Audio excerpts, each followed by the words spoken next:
नमस्कार। आज हम बात करते हैं एडवांस ऑस्टियोआर्थराइटिस की और कब जरूरत पड़ती है एडवांस ऑस्टियोआर्थराइटिस में नी रिप्लेसमेंट की। तो दोस्तों, ऑस्टियोआर्थराइटिस का मतलब होता है जोड़ों में घिसाव होना। जब ये घुटनों में होती है तो इसे नी ऑस्टियोआर्थराइटिस कहते हैं। यह घिसाव उम्र के साथ जब होता है तो इसे प्राइमरी ऑस्टियोआर्थराइटिस कहते हैं, जो कि अधिकतर पेशेंट्स में 55-60 साल की उम्र के बाद पाया जाता है। इस आर्थराइटिस की वेरियस स्टेजेस होती हैं, स्टेज 1 से लेकर स्टेज 4 तक। तो जैसे जैसे घुटना घिसता चला जाता है, स्टेज 3 और स्टेज 4 एडवांस आर्थराइटिस कहलाती हैं।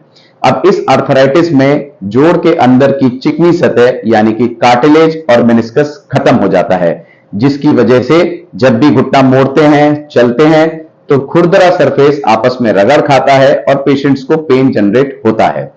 अधिकतर पेशेंट्स पेन को सहते हुए या पेन किलर खाते हुए कई साल बिता देते हैं। इस तरह चलते जाने के कारण उनके घुटनों में टेढ़ापन आने लगता है, चाल में बदलाव आ जाता है, वह साथ ही कमर दर्द की भी शिकायत आने लगती है।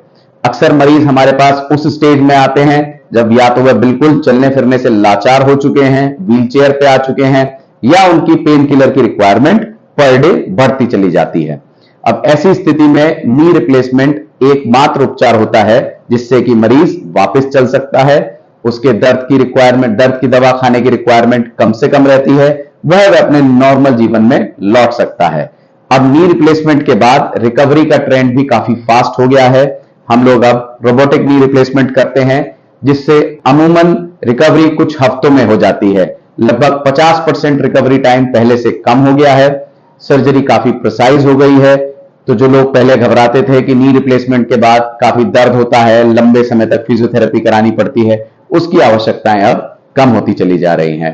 तो अपने दर्द को सहे नहीं, अपने घुटनों को टेढ़ा ना होने दें और समय रहते अपने डॉक्टर से मिलें और नी रिप्लेसमेंट की सलाह लें। धन्यवाद।